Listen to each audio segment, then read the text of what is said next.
Dental Soundbites bonus content. Hey, everyone. I'm Dr. Arnell Wright. And I'm Dr. Effie Ioannidou. Welcome back to another bonus episode of Dental Soundbites. We are having a conversation about sleep medicine and everything you need to know about sleep and airway health with Dr. Loria Nahadis. This is like a point of personal privilege. I always try and get some coaching myself on these episodes. I am an associate dentist, and at some point I will have a private practice, right? And so since going to the CE course that I went to, I've thought about, how do you build a team? So somebody listening may be thinking about, how do you get people who are just as aware and knowledgeable that want to approach these cases? How do you build that team? If you could, share that with our listeners too, and for me. Yeah. I mean, it's just really through the training, like when parents call, these are the questions they're going to ask. And you can see the team members that come in, meaning like even from front desk team, if they're just like, yeah, they're the ones that probably aren't going to be around. But there are some that come into us, especially, this generation of like, 25 to 35-year-olds, like they want to make a change in the world, right? So they've read, like they've looked at our website. Like we've had people come to us and they're like, hey, I looked at your website. It looks like y'all are doing really cool things. I want to be a part of this team. Like that's the type of person that you want, not just someone just looking for, a job, like this is like, that's what I tell them. I don't come to work for my job. Like I love coming here because I know I'm going to make changes and I'm going to help some families today, and then with hygienists, like with other team members, like one of my oldest hygienists, she came to me actually as a parent. And then I saw her at a conference and I said, oh my goodness, I remember you came, like, I didn't realize that you were really so into all of this. She's like, yes, I am. Like, that's why I came to you. And And so I said, you know what? I can't afford you. I said, I can't afford you yet, but when I can afford you, I want you to come work with me. Oh my God. So it's just like putting that positive, like that dream team out there. Like you really have to stay and know and see the people that you want to work with and who you want to surround yourself with, and they'll come. Yeah.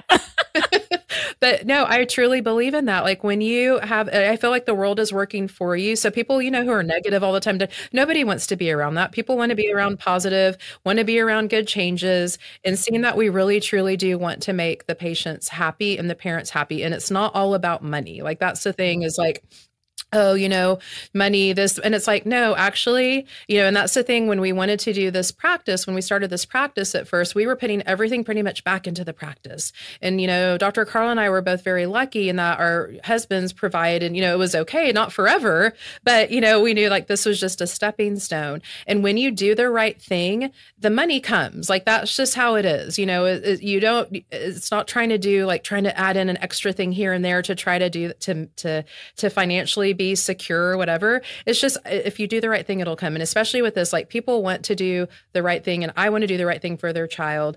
And that's where word of mouth. So most of our patients that come to us, they're from other specialists like speech language pathologists, IBCLCs, ENTs refer to us, because sometimes there's some that have admitted they don't know how to diagnose and how to look at tongue ties for babies. They just look at, does the tongue stick out?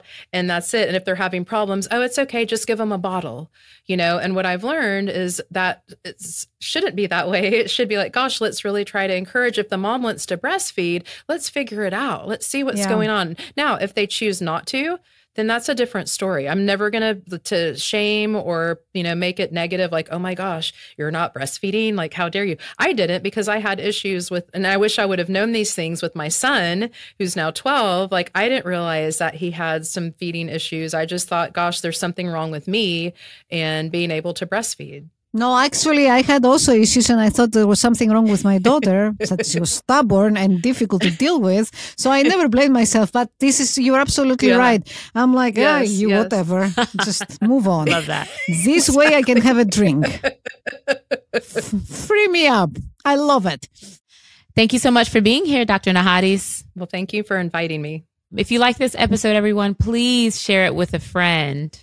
And be sure to subscribe to this podcast wherever you're listening so you can get the latest episode. Bye. Bye. Thanks for listening, everyone.